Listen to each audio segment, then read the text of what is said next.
So funny. Nice. What's up, guys? What's up, bro? Get going. Aloha. How's it? Jody, Chris, Sheena, Ben, Sue. uh, so, bro, when are you going back to Vegas? Sorry for being late. We have two offers on our properties, bro. Oh, But they're not as high as we want them to be. So I'm trying to push them up. oh, Ben knows boo. the trick. Ben knows how it works. You gotta call the agent, then you gotta call them again, and then you gotta, all kinds of strategies to tell them it's worth them coming up. But it's hard when Yeah, you're fighting high interest rates. yeah. So It's all good. actually, that brings me to I was gonna give a little update because we had our NPLA call yesterday. Was that Ooh, yesterday? nice. Yesterday, yeah. So there's a update. There is a guy, Ryan Schamberg, who was speaking on behalf of Nomura, which Nomura is a big, I think they're an aggregator. So they buy a bunch of loans. Alex, is Nomura an aggregator? Nomura is one of the biggest. Yeah. Yeah. Yeah, they're one of the biggest like aggregators. So what they do is they pool loans from all the different lenders, right? The big lenders. You gotta fund 20 million a month to play with it. Yeah. Yeah. See, Alex knows because we've had those conversations. You have to fund like 20 million a month just through them Just to them, yeah. to maintain your line with them, you know. So you got to be a big player to roll with these guys. I think they're a Japanese company, big company out of Japan. And so he was giving insight on this year, and it was actually pretty positive. He said they're continuing to see motivations of investors and that the money is growing in our space. Confidence is growing. The demand is outpacing the bonds, which and he also said that there's a robust demand from the investors. So a lot of money is coming back into our space. Um, and so someone had a question. They asked, when does it translate to the streets, right? When do the rates start to trickle down? And he said pricing isn't as dynamic, so it will take a while. Um, right now, Nomura and Ryan is actually working on the first rated RTL securitization. So it's basically going to be the first rated loan pool in our space. And I think I spoke about this before, like why it's important.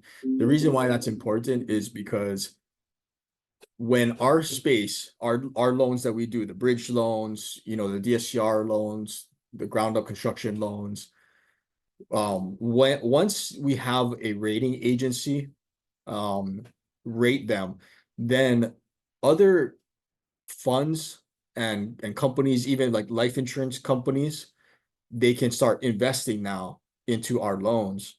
So that's going to bring a lot of money into our space, which will hopefully bring the interest rates down and the leverages up even higher. You know, so that's why it's very important uh to watch, you know, what's going on, because if we can stay ahead of this, it's kind of big news. Roderick. So Aloha, you guys. Stoked to aloha, be bro. here. Happy Friday. Yes. Thanks for joining, bro, and bringing the energy always. I was just talking about how we had our MPLA meeting and we had some updates, Rod, and it looks like there's confidence growing back in our space, and they're predicting that they get this securitization rated within the first quarter of this year. Actually, it could happen as early as this year, and they said they expect the Fed to cut over 100 basis points this year on the rate. So they're very optimistic for a soft landing in our industry, um, with a small chance of a mild recession. Now remember, just because like our industry and the housing market may not see a recession, doesn't mean other sectors or industries, will follow. And there is a chance that we could still see one, but the cuts this year should start a craze.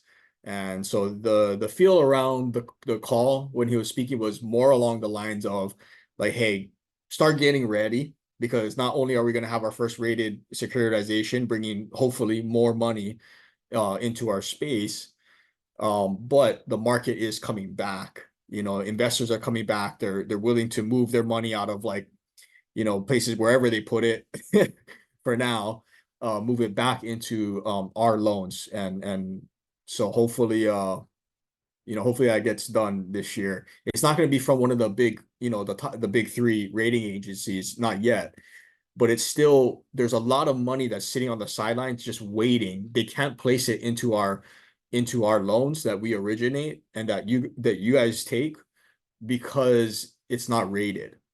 So the moment it gets rated, whether from one of the big threes or not, now these guys can put a lot of money into our space. So I just wanted to share that positive news.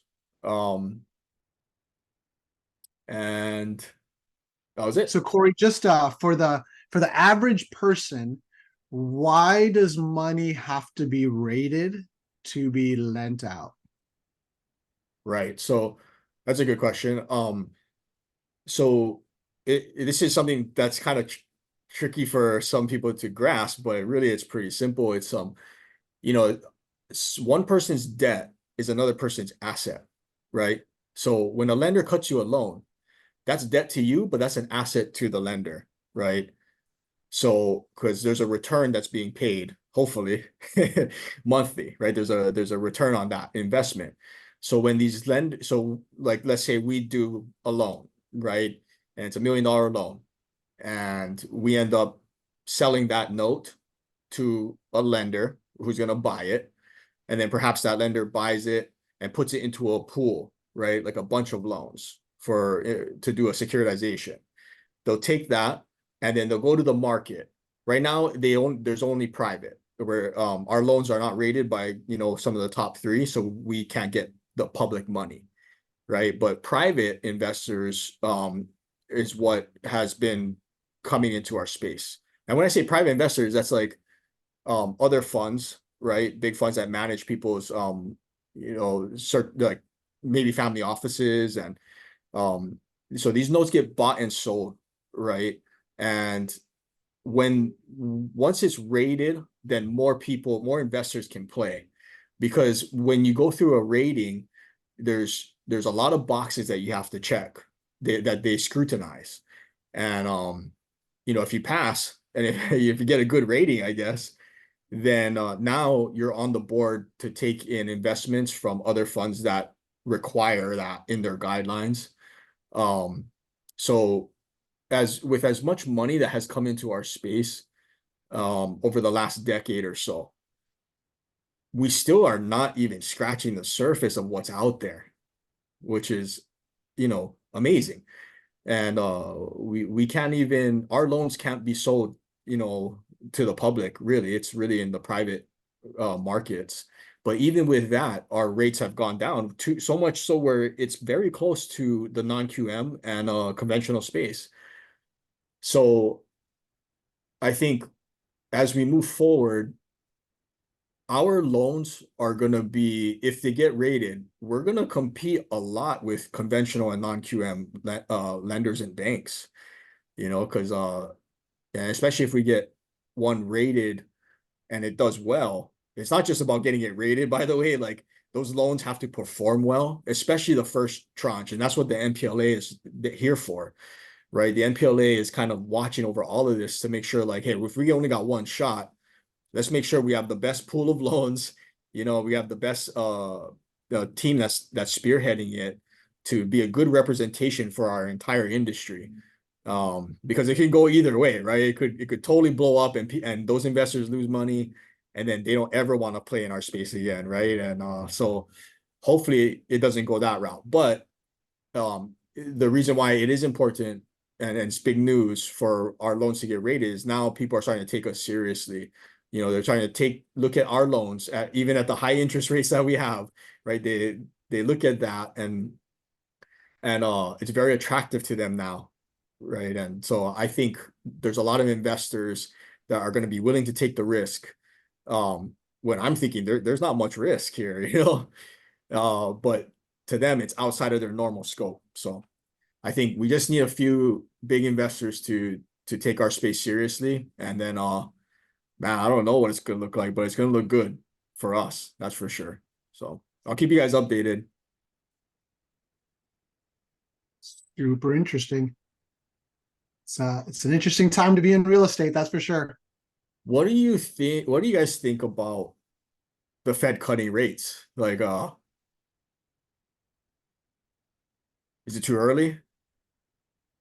What's the feeling? I mean, or is it just right? Because Ryan is saying that their data showing that it looks like there's a good chance that they might be able to land this, you know, with a soft landing. I thought there's no way, man, but I've been wrong before.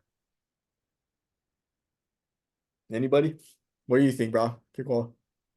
I was gonna let everybody else go first. Anybody got a thought? Or just feels? Nobody, I mean, the nice thing is that there's no right answer. It's all just a conjecture, right? It's kind of a guess. Yeah. What was the question? I'm sorry, I was on the phone. What do you think about the Fed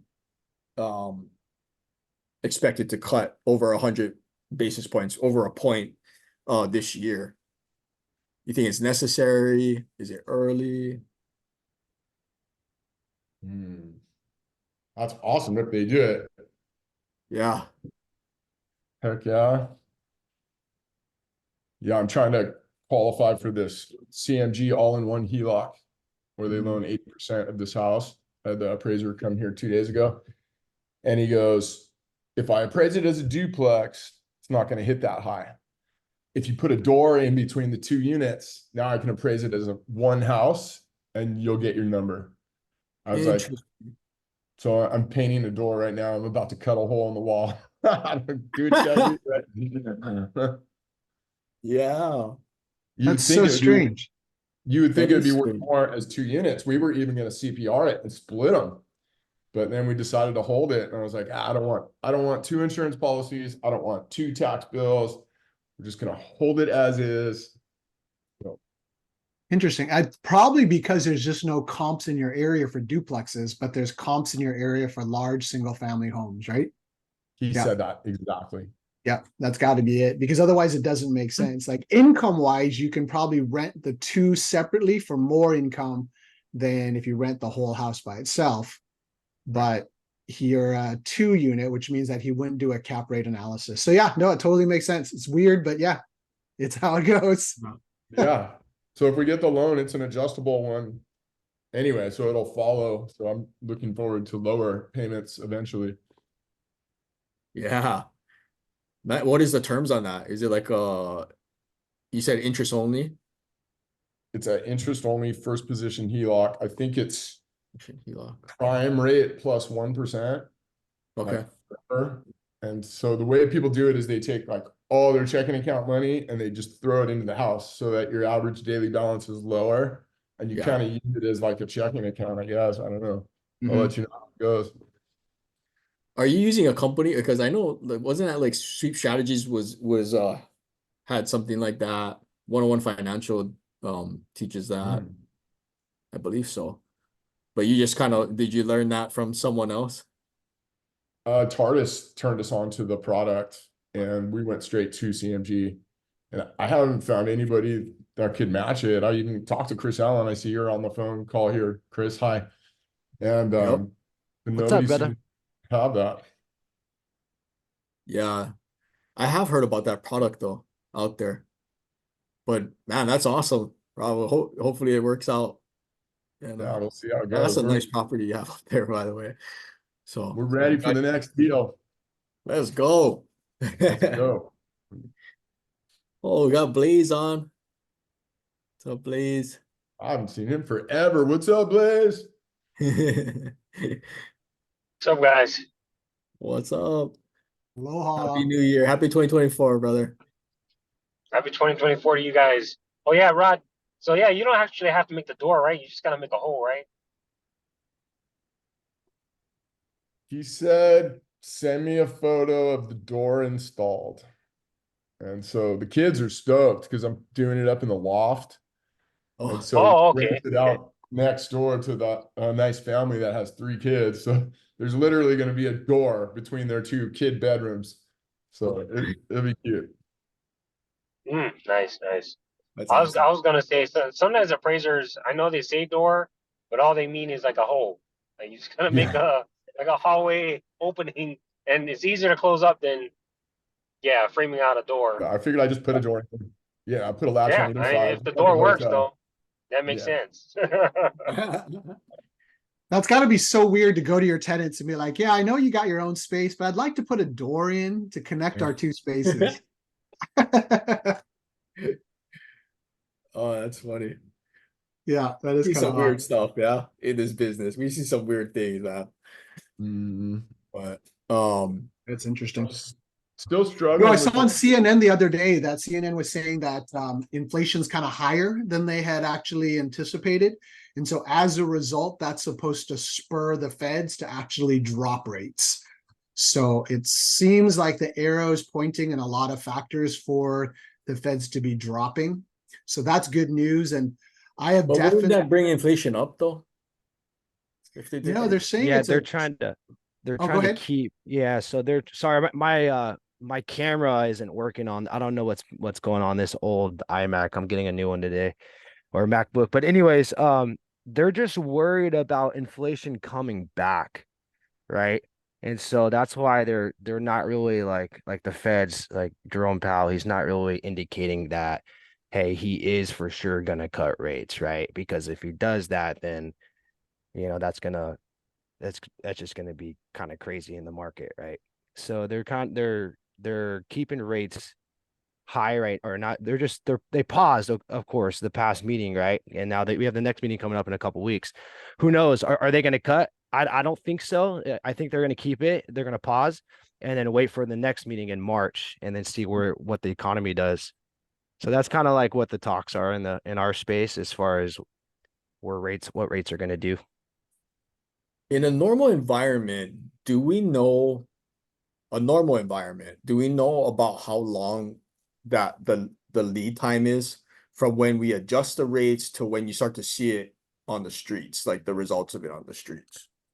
Yeah, they say it's a long period of time. It's like 18 months, 12 to 18 months, really. What? Yeah, for that to actually kick in and hit the economy. Yeah, there's a huge lag when it comes to that. Wow. I think that there is a lag, but my sense is that the emotions don't lag. Yeah. So I think that as the buzz gets out there that this is what the feds are going to do, emotions start to kick in and people have this FOMO of taking too long, waiting too long, Yep. not getting into the market. So, I mean, I think that we're feeling that at Keiko. I know we're feeling that on the Team Keiko real estate side. Is we have a lot of clients now are like, hey, get me back on those lists, send me more deals. I want to jump in now before the bidding wars come again.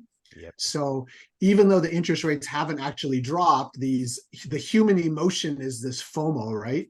So it is interesting because we haven't seen it really. I mean, interest rates have dropped a little bit, but I mean, what are we at? This mid sevens right now? No, 6%. So Are we at 6 now? I just quoted 2 purchases the other day at one at 5.875, another one. Of course, this is a Fannie Mae Freddie Mac backed mortgage. This Gotcha. is, the traditional conventional loan, not the non-QM or anything like that. And so, but it's interesting because the Feds paused in December, right? But the 10-year Treasury bond has decreased tremendously. I mean, we're talking a full percent or full reduction in full percent Cool. reduction in interest rates, right? Because we were at 7%. Now we're going down to 6%, 5.875 if the borrower wants to pay down the rate, which doesn't make sense, right? You don't want to spend that money to buy down the rate, especially if the rates decrease next year. You're just wasting your money, right? And so, yeah, it's interesting. Yeah, that is interesting.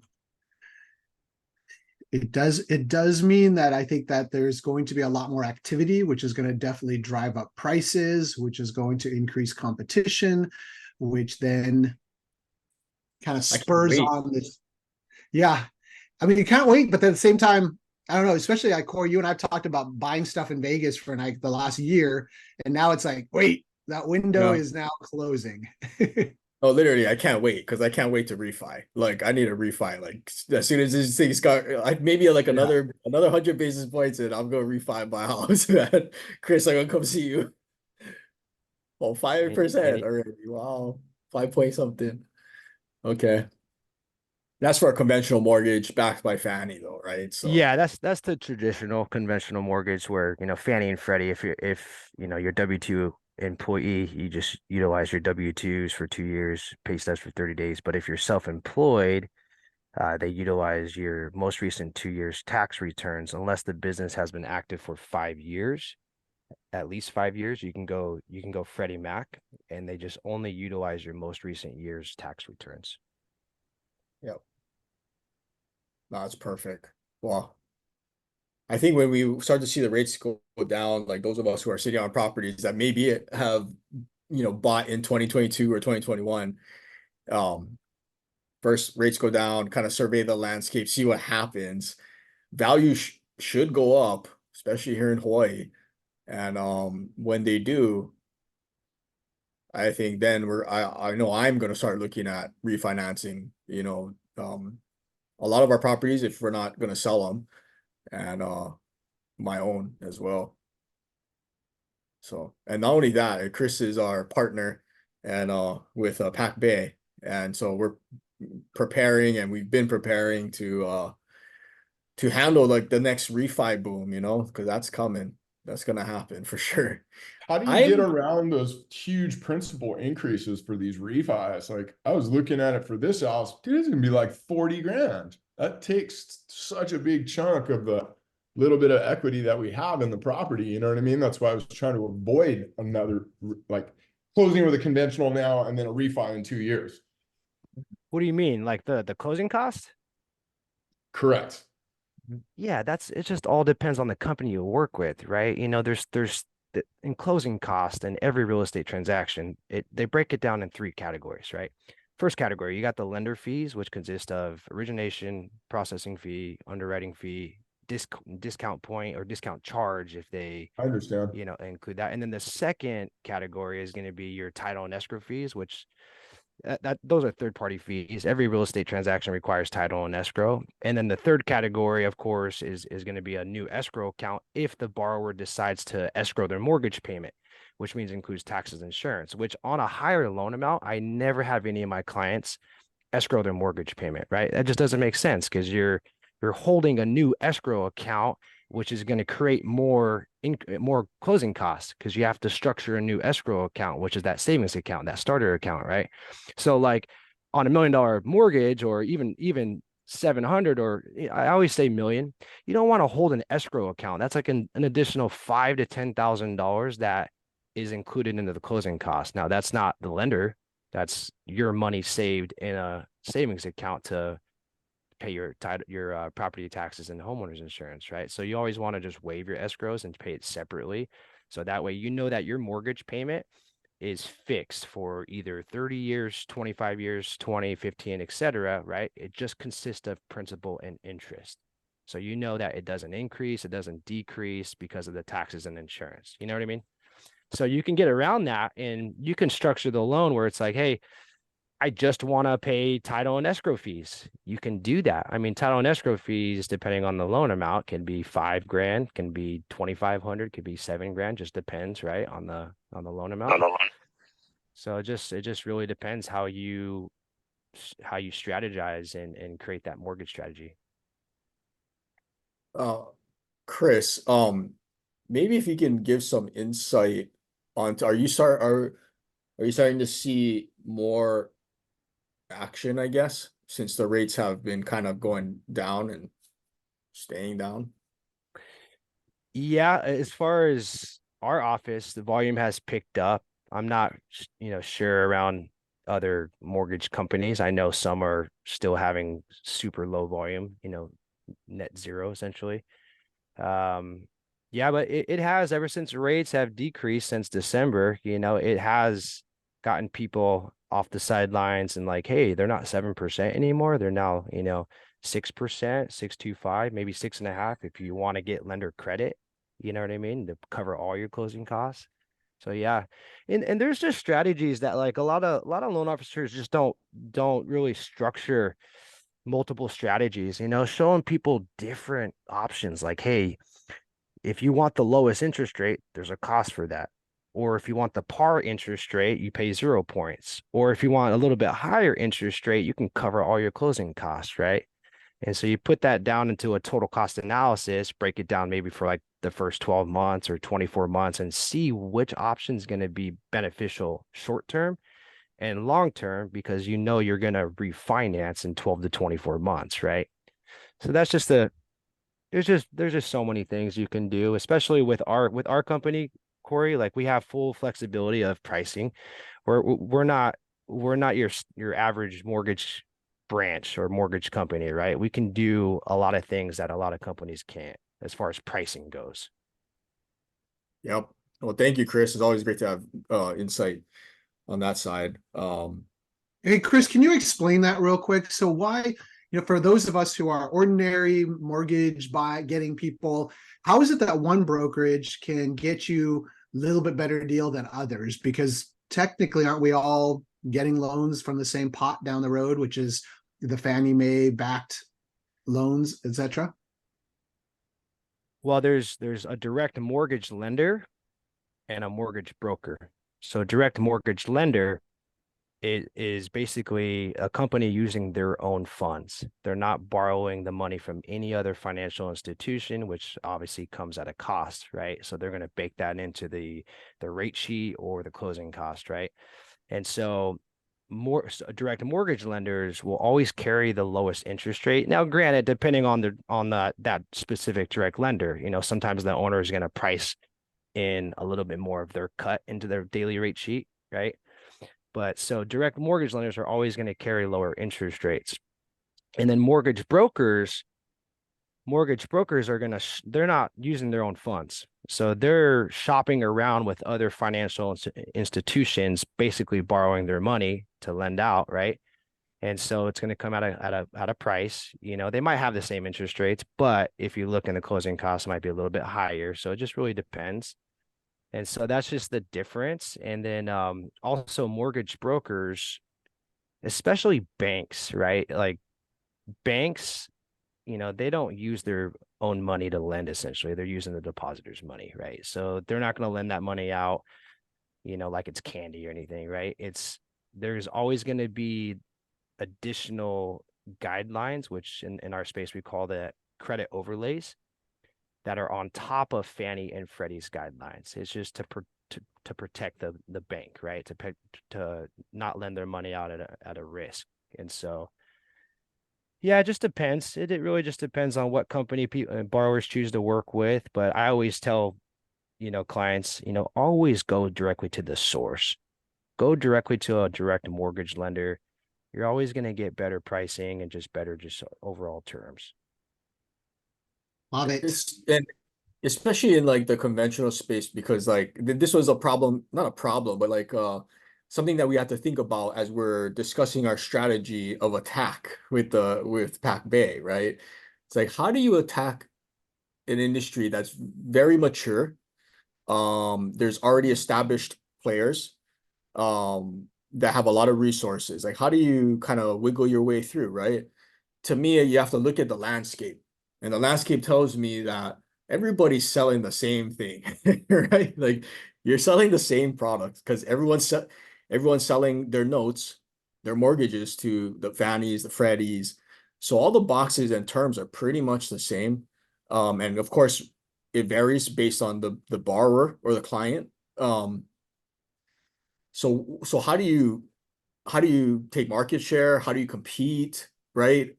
And to us, it's service and also having different products that can cater to a different audience, which is us, like real estate investors, so that's kind of like our thoughts, because otherwise everybody's kind of selling to the same, you know, person, same entity. And so mortgage brokers too, it's like, okay, then sometimes it is good because they can pivot for you.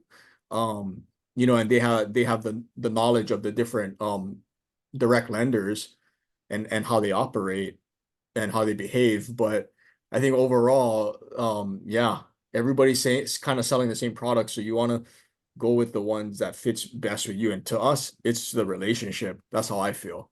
And Yeah, it's service and speed, right? It's how quick, like for example, you know, people, a lot of my clients, they get blown away with the speed. Like as soon as I submit the loan to my underwriter, who I work with directly, he only works for our branch, right?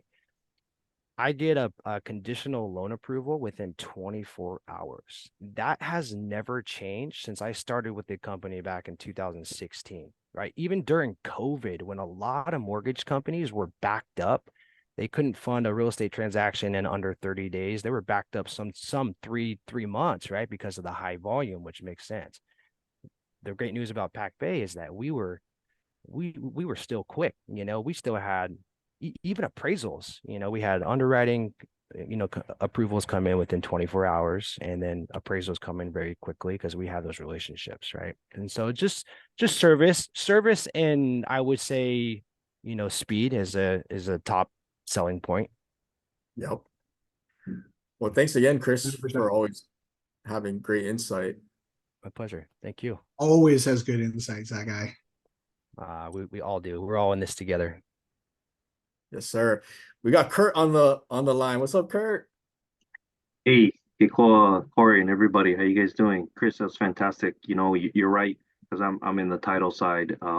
Communication is a key, and speed, and lenders and realtors. We all should be communicating with each other. It's just a matter of getting information so we can get the smooth transaction, but also not go too fast, right, Corey? We don't want to miss anything. So communication is the key. And Chris, that was very valuable information as we head into 2024. If you don't, thank you, Corey. I have Debbie Schatz. It's not Kurt Johnson, it's Debbie Schatz. Hey, Debbie, why don't you wave to everybody? Hi, everyone. She's a realtor with Coldbanker, and she has an investment property in Kailo. She would like to, well, I'm going to help her share. I'm going to be her Vanna. Yeah, thank you. I'm not the techie. And let me share this property in a minute. Hold on, please. Thank you, Corey, for letting us share. Yeah, I will absolutely. tell you about the property, and then you can ask me questions. Hi, everyone. I'm Debbie Schatz. Hi, Debbie. Okay. Hi, for thank you for inviting me. Congratulations on the listing. Oh, thank you. Yeah. This is at 158 Kapa'a Street. It's just over 2,000 square foot property on a 10,000 square foot lot. It's 5 houses from Kalama Beach Club, where you can be a member. It's in the deed for this neighborhood. This is a project that my client, who's a designer, started, but he's unable to finish it. And so it's a property that the way I see it is, rather than buying a finished house with a killer pool, you're buying a property with a pool and you're going to finish the house to your taste. But so he opened up the walls, double walled, started framing it for double wall construction, kind of did what you were talking about, Roderick. He opened up wall areas where it was just a wall so that you could have like sliding glass doors, like right there. You can see the pool, just turning it into an indoor outdoor kind of property. He also, in this picture where the white plastic is, he raised the floor so you wouldn't have all these step ups. It was kind of an odd property before. And so his vision was to come in and reshape it and make it a killer indoor outdoor beach lifestyle place. He added the pool deck and then the wall behind, smoothed out the walls. Anyways, he's done a lot of work to it, but he can't finish it. So it is an investment property that has quite a vision to it. But I am looking for a buyer to finish it. So in this picture, it's interesting because, oh, I'm sorry. Corey. Oh, I just want to ask you, does he have roughly like how much is left to execute upon his initial plan about how much is needed in renovation to take it to completion? Yeah, I have talked to some contractors and I'm getting the numbers like between 350,000 to finish this main portion of the house. He's done some things like already put in new windows, but and done some electric. But yeah, so 3 to 350 would be, basic to nice. You can always spend more, always. Right.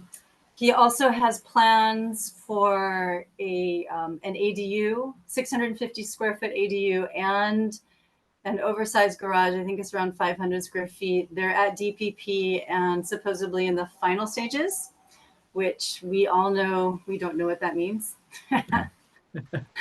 but but you could finish the house and wait for that stuff, to finalize and prepare to build and all that kind of stuff. And that would I think total altogether 650 to 750 is kind of the numbers I'm hearing. And I'm trying to get something on in writing. I met with a contractor yesterday at the property, so I should have that soon.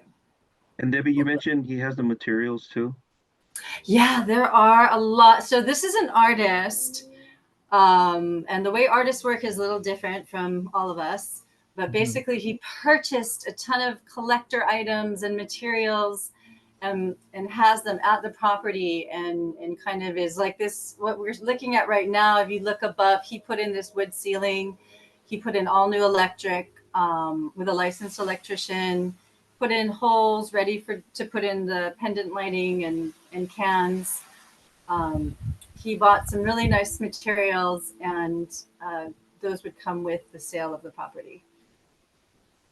And so is there two houses and a ADU that is planned to be built, or is it just one house right now? It's one house. When he purchased it, there was a wall between the upstairs and downstairs, and upstairs and downstairs being 2 steps. And so he took that wall out so that it's one single family home. And yeah, that's what it was meant to be. Gotcha. There you go. How's that? Is that a better picture on there too? So, yeah, just Yeah. thank you, Corey. Let us, and again, I always try to bring only investment properties to the group. So you guys, it's up to you guys how you want to reach out to Debbie, and Debbie's open to any all the offers, right, Debbie? Just gotta talk to her about it. Yeah, if you have questions or a contractor who'd like to come see it or a realtor you're working with, just let me know. Okay. Okay, thank you very much. Debbie, for sharing. Any Okay. questions Oh, for that's Debbie? awesome. Thank Yeah, if there's any questions for Debbie, you can either throw it in the chat or unmute and ask. I know that neighborhood very well. I grew up in that neighborhood, actually right off Kainali Drive, so that's like right next to Kopa'a. I think I know exactly where that street is. It's a very nice area, very expensive though. But So looks on like what's the ARV of that, do you think? yeah, once it's all finished, once you put the 650, 750, 2,500 I- square feet. You'll be in at 3.25 if you buy it at 2.5. So is it worth 3.5, 3.7, 4 mil? I think if you put it, to have a homeowner come in and put the money in at 3.25, it would be probably, conservative market value. With the new, all that new stuff, all the new ADU, new garage, updated home. But 3.5 would be probably, for an investor, you'd have to go into the 3.5, 3.75 range. Definitely. Does he own it free and clear? Does he have debt on it? He has debt on it. Gotcha. Yeah, he's working with a lender on it. Got it. Is Okay. that like a conventional loan or is it like a bridge loan that is it like a construction loan that It's a hard money lender. okay. Yeah. Yeah, it's a hard money. And it's also relative. It was a project. This is like it's like a it's a project. And he's done a bunch of these, but it's just got a little overwhelming for him. Mhm. In the future, I see the buyers for this neighborhood. There's a lot of buyers. First, I think it's a great investment in the sense that there's no lack of buyers. If this were finished, I would be gone. I'd need 10 of them. I'd want 10 of them. It's family buyers, it's second home buyers. We're seeing a lot of locals returning from being professionals, and now they're retired, or they're bringing their families back, or they're buying for their kids and they're going to retire in 5 years. That's what I'm seeing a lot of. And then people who are moving here with new jobs. So there's no lack of buyers for that neighborhood, and that price point is really not that high for a lot of the mainland buyers and multifamily. What's his balance on his note? Do you know? His hard money? I don't know. Yeah. Well, if you can't get any action on market at that price point, Right. then hit us back up, because maybe there's a creative partnership solution. So for example, maybe he owes $1 million on that hard money, and the hard money happens to be family. The family also wants to be paid back. They'd Right. rather figure out a solution than to just sit on market forever. Right. Then maybe there's a way in which we can all talk further. Okay. Face value at 2.5 for us as investors, just for our background, and to add 750, we're at 3.2. There's not really any margin there for us to actually flip it, Right. So it really looks like it needs a retail buyer at the 2.5. But Mhm. the challenge, right? Then, and Corey and I have done a couple $1 million flips too in Kahala. And the hard part is that price point, people want to walk in and not fix it. They want to walk in and they want waterfalls, they want ducks in the koi ponds, and they want their 50 jets in the shower. Like, they want to move in and even buy the furniture with it, So And that was the intention. And he does Yeah. have a hole for a koi pond and waterfalls. That's all awesome. Yeah. No, I can see the vision though. I mean, it's the vaulted ceilings are great, and that's going It's to an be a awesome huge vision. selling piece. And location's awesome. Pool looks great. So yeah, I mean, he just needs to get into the finish line. And so yeah, definitely let us know. But I mean, I think Okay. that it's going to take, for an investor perspective, we would probably want to do something a little bit more of a partnership creatively Okay. to make it work. Sounds good to me. I will definitely keep that in mind and consider it.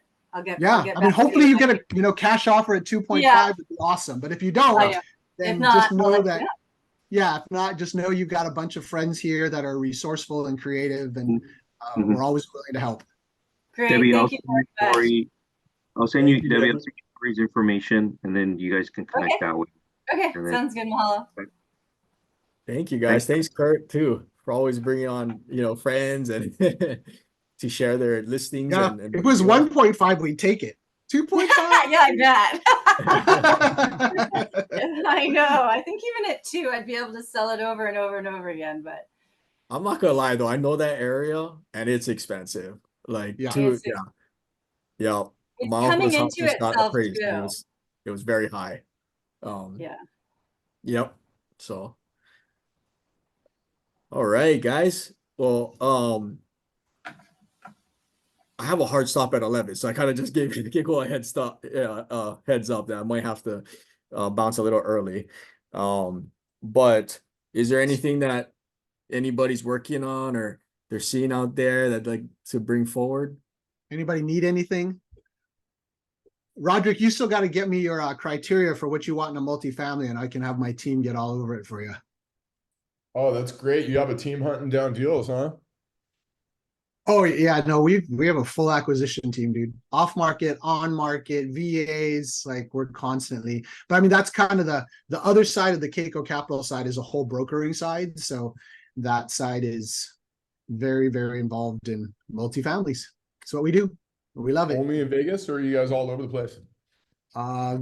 Yeah, Houston. no, Vegas, Texas, we're licensed in. We're about to be licensed in Oregon. That's kind of, we do the markets that typically have a little bit better appreciation and cash flow. So we personally stay away from the Midwest. Not that it's not something I've been looking at, over time, but it's got to really make sense. And then, more and more Texas is getting expensive. Insurance is really high. Arizona, I have a feeling Don't know yet, but I think over the next 5 years or so, Arizona is going to run out of water, and there's going to be a huge premium on water for residents of Arizona. And so they're going to start limiting growth and development. And so as a result, people are going to move away because it's going to cost so much to have water to your house, kind of a thing. In 5 years though, like what? Maybe even sooner. Yeah, it could be even sooner. Nice. Just read the articles and you're just like, there's a water shortage. Like there's Where do just they get their water from right now? Do we know? it comes off of one of the Yeah, it comes from the river, the Colorado River. yeah, Colorado River, right? Doesn't Yeah. it go like Vegas gets it first and then California and then does it go Arizona? I mean, I know it goes like same time, but like the majority of like the water runs through Vegas, I believe. I'm not sure the direction. I just Or in not. Vegas we haven't heard of water issues. So think we 'cause have of the Lake Grand Mead. Coulee, Lake Mead, and then the dam is there too, right? That what is that thing called? The Cooley Dam, The big Hoover one. Dam. The Hoover Dam. Hoover Dam. Yeah. So yeah, it's interesting. I mean, because that's not something that you think about too much as an investor, but yet, having gone invested in Houston, I mean, what's killing us right now is insurance went 4 times from last year because of wind and hail. And so when you look at Houston, it's extreme. Like right now, it's like 7 degrees, and then it goes up to 120, and you got windstorms and you got hailstorms. I mean, it's like, frick, you can't insure enough to cover all of the extremes. That's what's So- going on in Florida too. I have that with a lot of clients because I've done so many transactions in the state of Florida through the Okay. years, and a lot of my borrowers that they're experiencing that with, it's becoming very challenging to get insurance policies on their properties, or the premiums have skyrocketed, which Yeah, Yes. Roderick Totally. has one 3 times. yeah, 3 so- times Yeah. in 1 year. Took all the profit out of the deal now. So I Is That that crushes your cash on cash return, right? Oh, It's yeah. just like you're Absolutely. instantly like, oh, that pretty much wiped out my investment. Yeah. And Yeah. the insurance companies, they make it seem like when you call them, they make it seem like they're doing you a favor if they insure your property. They like Right. make you jump through all these hoops. They say, I don't know. And they act like they don't even want to do it. And they probably don't. Like they have too much business. Now they just tripled their profit margin. So they don't need more deals. They just hit up their existing customers. Well, And they won't drop it either. also too, vendors here in Hawaii, condos. Chris, I don't know if you where you are, they won't fund it because based on hurricane insurance. If some of the condos is not 100% hurricane, they won't fund it. Some vendors won't here in Hawaii. Wow. Yeah, that's true. Kurt, I'm in Hawaii. I operate and manage the Hawaii branch of Pacific Bay Lending Okay, Group, sorry, but I just saw your number. That's why. yeah, Fair I'm enough. from Southern California, but Okay. Pac Bay Yeah. is based out of Southern California, but Okay. yeah, I've gone through that challenge too, where we got to get hurricane insurance, and this comes all the way from I always reach out to my funder right before we get to closing, just to make sure, hey, we create a smooth transition to funding. Yeah, not all condos are 100% hurricane insured. So it's just very interesting how things are. Right. Yep.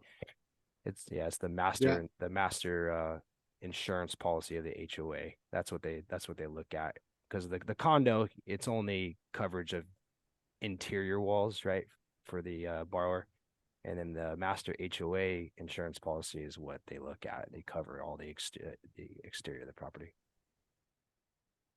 Yeah. Yep.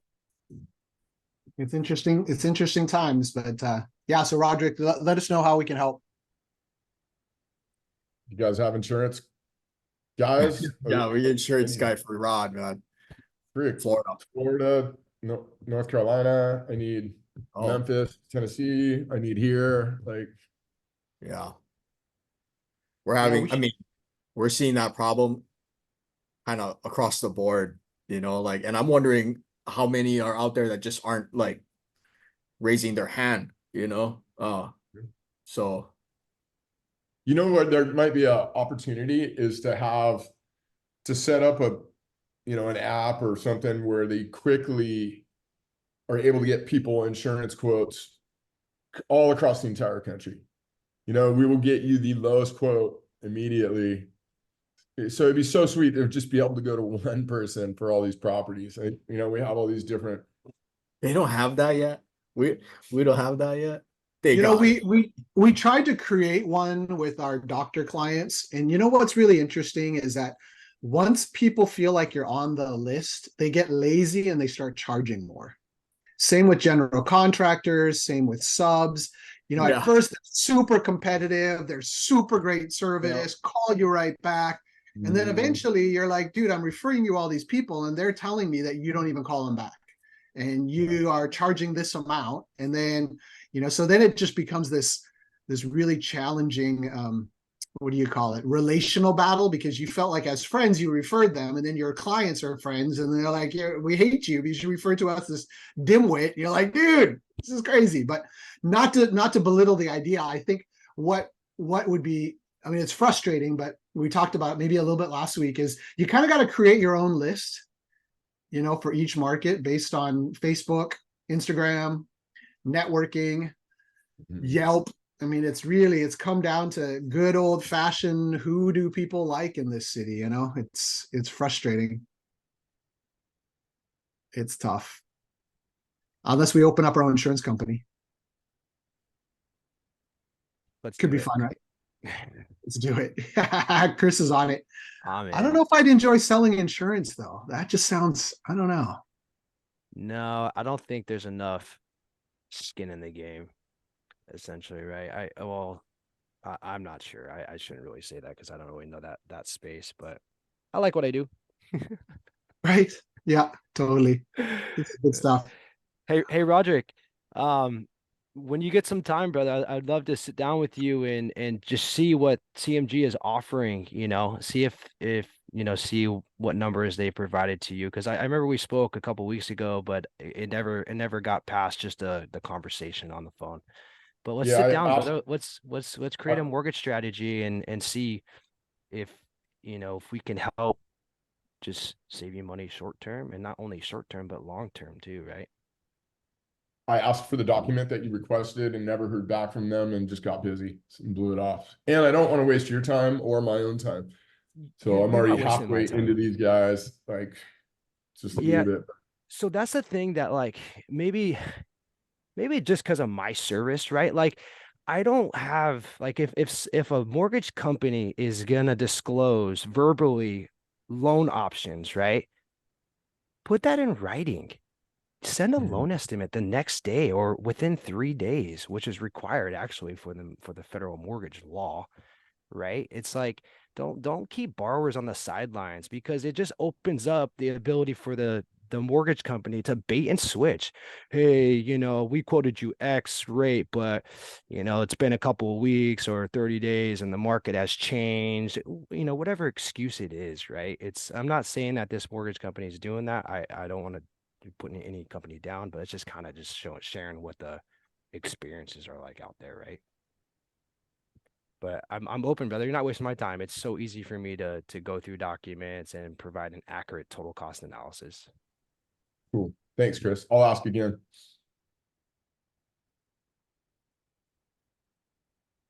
On Yeah. my friends. It's top of the hour. This is great. Kikoa, I need to identify the market, like pinpoint exactly what I'm looking for. Do you have any recommendations on how to do that? Like, we just want to make money, bro. I don't really care where it's at. You should care, bro. I totally get you. We're all Yeah, spread so out already. yeah, no, it's really tough. In fact, I had an hour conversation with a couple investment partners earlier today, because we're all thinking of getting out of Texas, and we're now like, where do we go next? And so it's hard, and every market changes too, right? So at one point the market looks awesome, and Austin was phenomenal 2 years ago, and now it's a no-fly zone, right? And so Florida was great, nice, parts of Florida may still do okay, but like Chris said, insurance is crazy. So I mean, my key factors are always the same: is population growth, income growth, job growth, crime rate under 400, and so those are kind of my factors there, just to check out a market. And then appreciation. And then now I've added housing insurance rates, and I'll just ask around. And so the market that I continue to really enjoy the markets is Washington and Vegas, and then Tampa. So Tampa is where I'm kind of looking at, but Florida has its own issues. But Vegas has low property taxes. It doesn't have extreme weather. We've got basketball coming into town. Like there's just so many factors that makes it a little bit more stable for appreciation. And all of our properties have done super well. The client that I was just talking to this morning, she's like, hey, I was so glad you forced me. I literally forced her in a way to buy this fourplex for $385. And she's like, I don't want to do it. And she was hiking and on a vacation. I was like, you will regret if you don't do it. So she just trusted me. She bought it. It's worth $650 right now. And it's cash flowing like crazy. And, so, I mean, it's just, there's markets in which there's going to be continued growth, and it's hard to figure out which those are. But I've kind of personally just stuck with the markets where I'm really comfortable in because of those reasons. Like you said, I've got an insurance guy, I've got contractors, I've got subs. So not that I'm opposed to going into a new market. Jody was even telling me about a market where Walmart's headquartered. It's like, hey, that's fascinating. If it checks off all the boxes and we buy it at the right price, that's awesome. But in those markets where there's no appreciation, you get one sewer line that goes out for 80 grand, you're screwed. I mean, your appreciation isn't going to be 80 grand for 3 years. And your rent isn't going to catch up that 80K for about 10 years, right? So that's the stuff where I'm a little more cautious on, because I'm like you, I want to make money. I don't want to keep spending money, into it. Now, Colorado and Utah, Chris, Utah is on fire right now. Like it is on fire. So it does have some it's got some really good markets there. And St. George, I think is really solid. So yeah, I mean, there's some good markets out there. I don't know them all. The other piece that I look at, and this is super weird, is I like to buy in markets I want to go travel to. Yep. So yeah, I mean, like you did, right? Florida, that's awesome. Thanks, Blaze.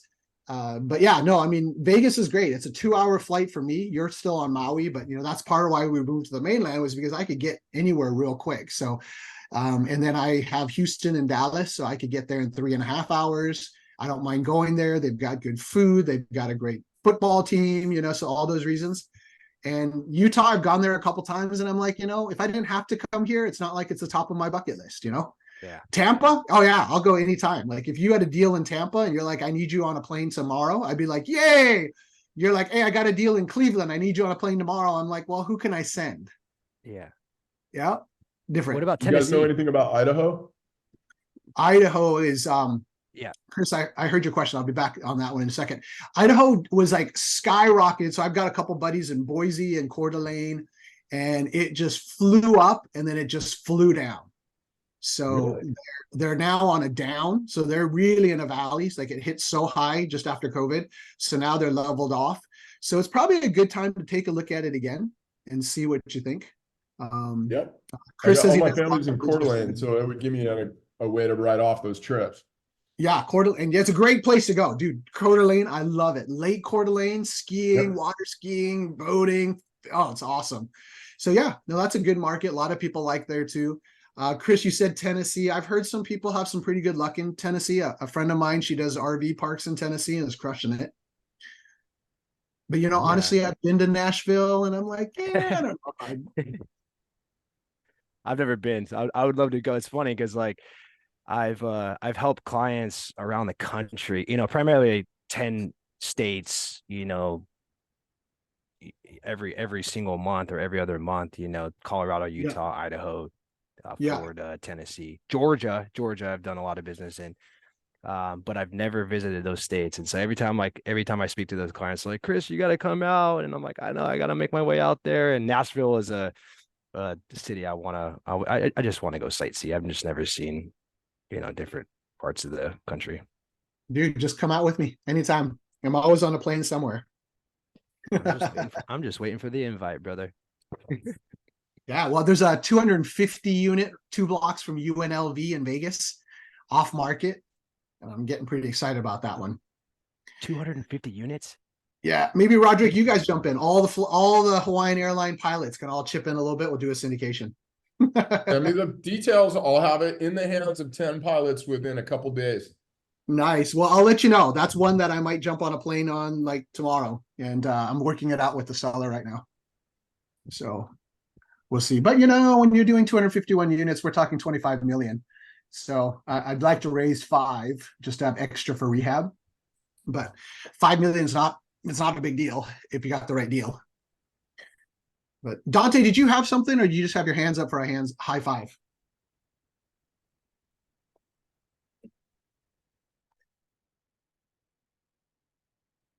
You might be just high-fiving. Well, I gotta rock and roll, guys. Happy Friday to all of you. Let's stay in touch. Robert, you got my number if you want to reach out. Kickoff, can you hear me? Oh, hey, what's up, Dante? For that unit, is it majority like single or like 2 bedrooms? Which one? For your that off market that you found in Vegas. It's a combination. Combination. Yeah. Because I might, yeah, if you want to syndicate it, I might have like a bunch of realtors that might be interested. Realtors? Yeah. Because Interesting. we did a vendor booth for the GMM, so we have a bunch of realtors that's really interested in getting into multifamily. Interesting. Huh. Yeah, no, I mean, if we end up syndicating, I'll let you all know for sure. Because it should be a really fun one. And it would be great to do something with all of you guys for sure. Oh, and another thing, you know, when like as far as like you know, finding acquisitions, I this just came in mind because I just read the article today. It's like some like a bunch of cities are like getting depopulated because of the birth rate. Oh, interesting. So what is your Huh. what is your take on that as far as, you know, like, you know, looking into cities like what Rod said, like, you know, if you're looking into getting certain cities, like, would you take that or over or put that into factor over you know, like people coming in as washing it even, or Huh. So because the birth rate has gone down, population growth is going down? Is that what the situation is? eventually gonna start, yeah, they're thinking about like certain cities are eventually gonna depopulate because of the birth Interesting. rate dropping. Gotcha. My assumption would be that those are cities where there is not enough employment that's drawing in new growth to offset the birth rate. And so Yeah. just take a look at that in that city.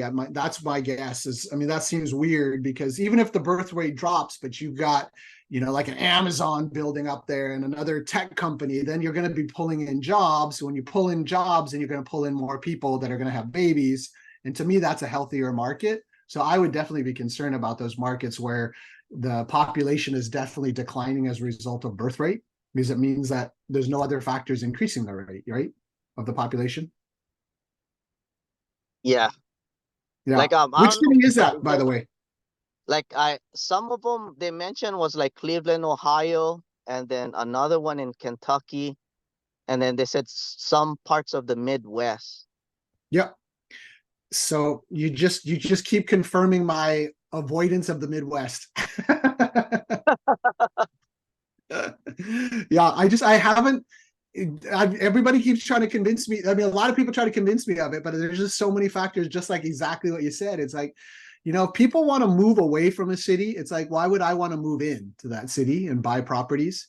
And yeah, if the birth rate is like determining the entire population of a city and the viability, then dude, that's scary to me. Yeah. But yeah, Okay, no, that's makes super sense. interesting. Dante, we should definitely try to figure out how to do some more stuff this year because I know that you're trying to get into more multifamilies. So hit me up sometime. Yeah, definitely. I'll give you a call. So I've been talking to the crypto people. They're gonna have a lot of money to disperse this coming year. That's great. Let's go. All right, everybody. Happy Aloha Friday to all of you. Thanks, Akoa. Happy Take Aloha care. Friday. See you, Chris. Take care, Kurt. Aloha. See you, Dante. See you, everyone.